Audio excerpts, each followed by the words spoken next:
Hello, this is John Andrews, bringing you this presentation on the characteristics of options. First and foremost, options give you the right to buy or sell an underlying instrument at a specific price. By underlying instrument, we mean a stock or an ETF or a bond, anything that has options available. You have the purchaser of the option, you control that option, so you're able to control that particular asset, the stock or ETF or bond, with a much less capital, but it does have a time, there's an expiration date on it, so time does work against you, but nonetheless, options give you the right to buy or sell an underlying instrument at a specific price. And number two, options are available on a variety of different underlying assets, including stocks, futures, and indexes. And we trade options on just about anything that moves, I will say. We also trade the grains. We trade futures options, options on the indexes, the stocks. So they are available on a variety of things. So you're not stuck in a particular class or characteristic that are heavily correlated to one sector or the other. You've got the kind of the world is your oyster. That's a huge advantage, the flexibility that options give you. Third point is there are really two kinds of options. I'm sure this goes without saying. There are calls and puts. And you can either buy an option or you can sell an option. Some newer traders have a hard time getting their head around being able to sell an option without owning something. And we're so conditioned to owning something, buying something. That's the easy part. But selling something I don't own, that's kind of strange. But in the option space, you can do that. You can take either side of the trade, be it bullish or bearish, neutral, whatever your bias is, but you can either buy or sell an option. Number four, now if you buy an option, you're really not obligated to buy the underlying instrument. You simply have the right to exercise the option. What does that mean? As an owner of the option, and let's say you buy an option on a stock that's currently trading for $100, and you buy the 105 option on it, and it expires in 60 days, as an example. You pay a premium for that right to buy that stock at that price on or before that day. So if that stock never reaches 105, you're probably not going to exercise your obligation to buy it. Now, if the stock goes to 110, you can buy it for 105, but that's what you pay the premium to do. But you're not, as a buyer, you're not obligated to exercise, even if your option's in the money. It's strictly up to you. Number five, now on the other hand, if you sell a call option, you're really obligated to deliver that stock or bond or future, whatever you sold it against, at the price at which the call option was sold, if the buyer exercises his right to take delivery. So that's the difference between being a buyer of an option and a seller. The buyer always controls the transaction. So the seller is obligated to deliver the underlying asset at the price that it was sold.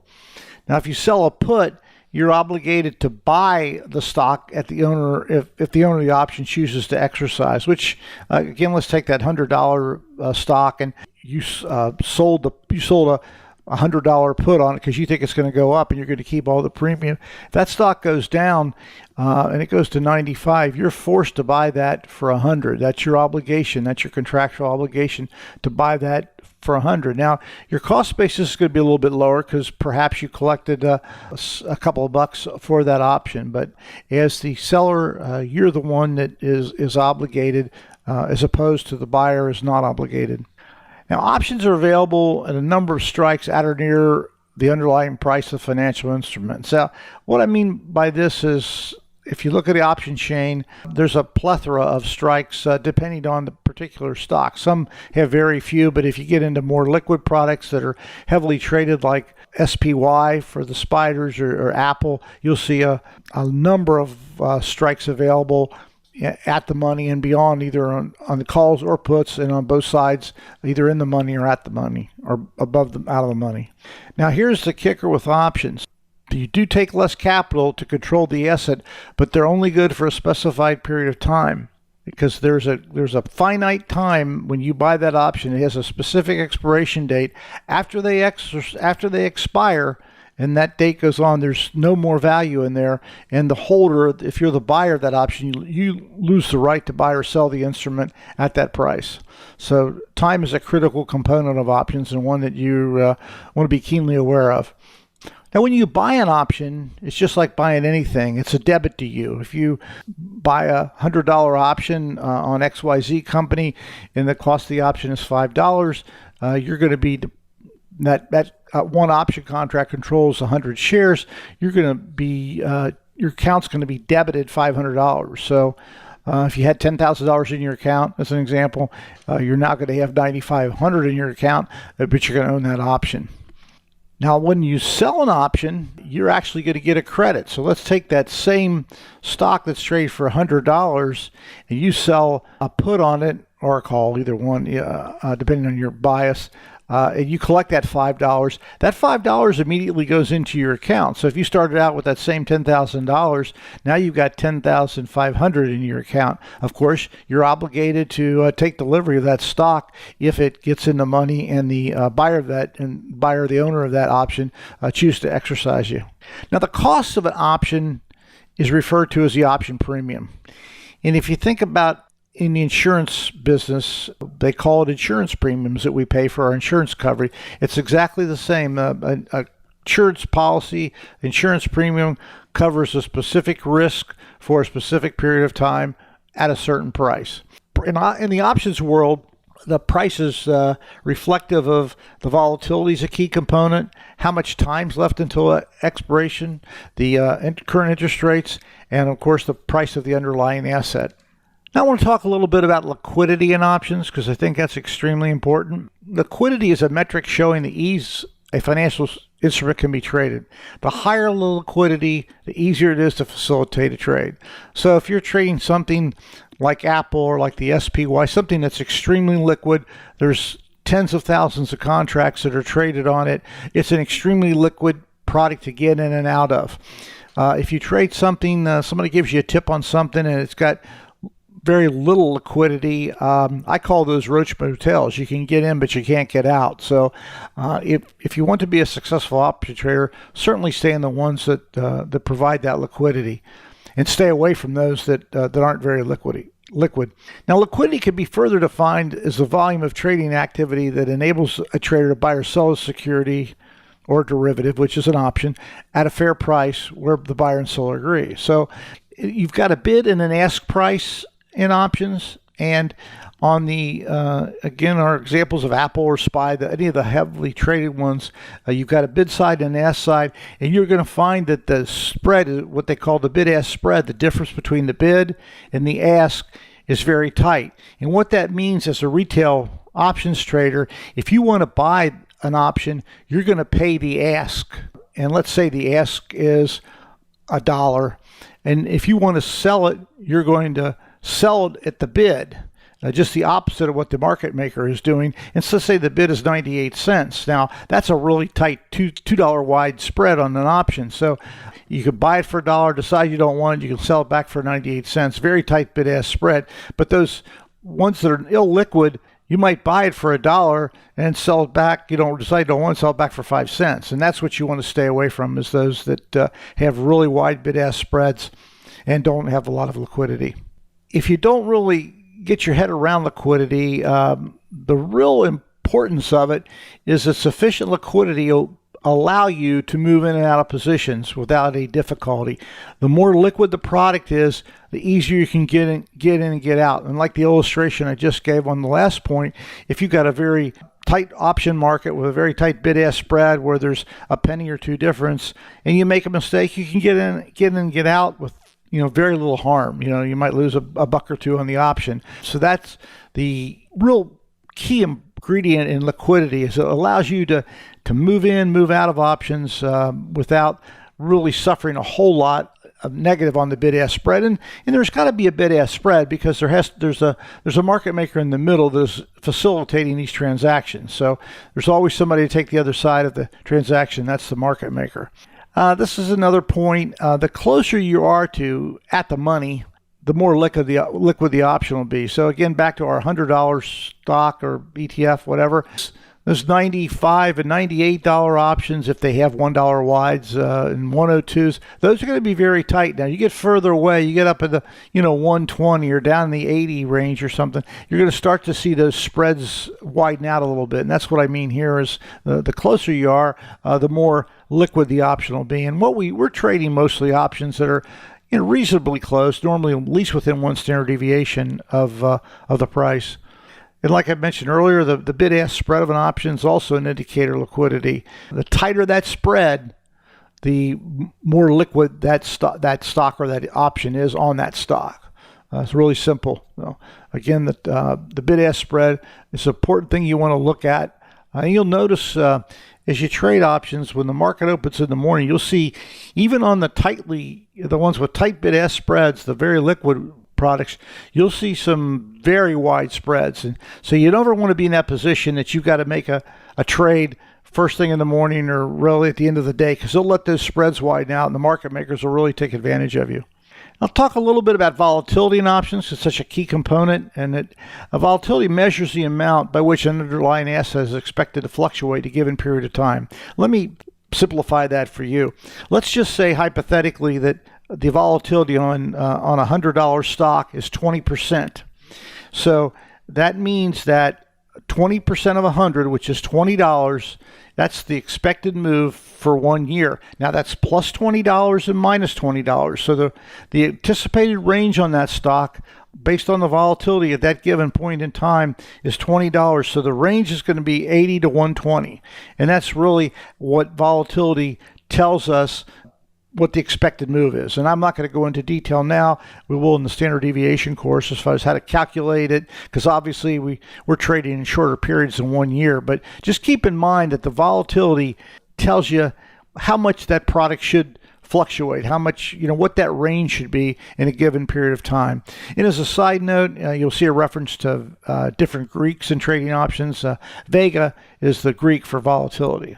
Now, there are two basic kinds of volatility. There's implied and there's historical. Now, implied volatility is the one we make our trading decisions on, and it's the projected volatility calculated by the market price of the option and using an option model like Black-Scholes. You may have heard of. There's a number of option models. That's one of the most widely used is a Black-Scholes.